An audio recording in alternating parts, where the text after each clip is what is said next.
Hello and welcome. This is TVC News at 7.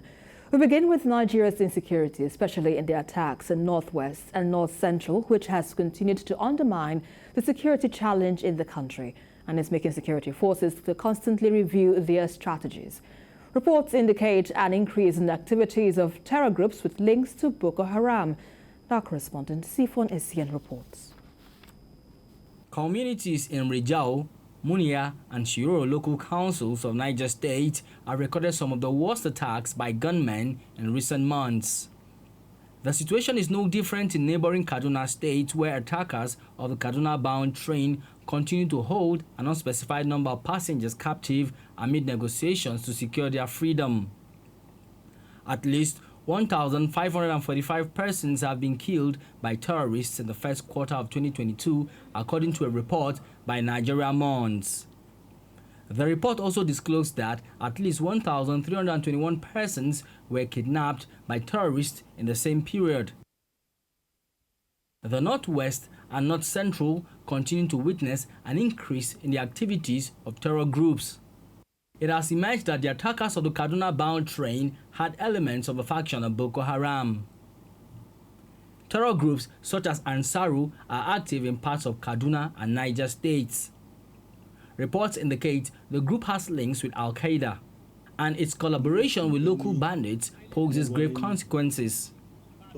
It has claimed responsibility for attacks on security operatives and formations. At the moment that we're speaking, in the border area between Niger and Kaduna State, especially around Birnin-Gwari, there is enough documentary evidence to suggest the free movement of these terror groups. In the particular one that has been highlighted quite significantly by intelligence that we're getting from that location is the Ansarul Muslimin fi Bilad Sudan, one of the factions fallout of the Jamaat al-Ahl Sunnah lil Jihad group. But there is a conspiracy of silence among residents who have cited such movements.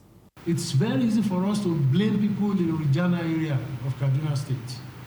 Very, very easy. But when you go through what they've gone through, when they reported incidents, and then those they report to went to the bad guys and said, these are the people who reported it to us. And then the bad guys went back to the village and burned everything and threw everybody away. So why should people want to tell you what they see and what is happening? What policies, what relationships, what expressions did we not make that has brought this thing on our faces? We've seen cases where villagers harbor criminals, offer them food, give them water, welcome them. It's not helping us in any way. Yet you're not going to inform the police or any security agencies that these guys are around in your place. Gathering, sharing and acting on intelligence to curb the activities of terror groups in the country remain a challenge. We must find a way of getting the average Nigerian on the street to be part of the security setup, because they see what is happening.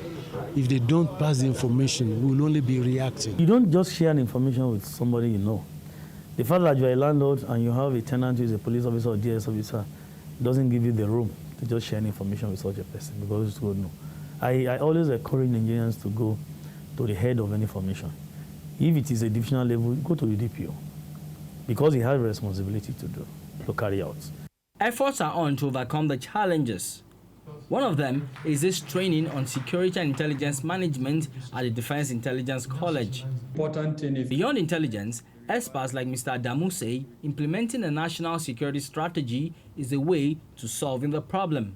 The most important thing is to implement the revised National Security Strategy 2019.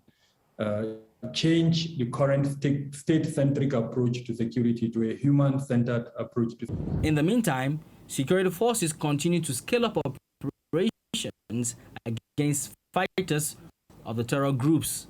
It all boils down to getting the right information, processing it into intelligence, and getting the buy-in of stakeholders to solve the problem.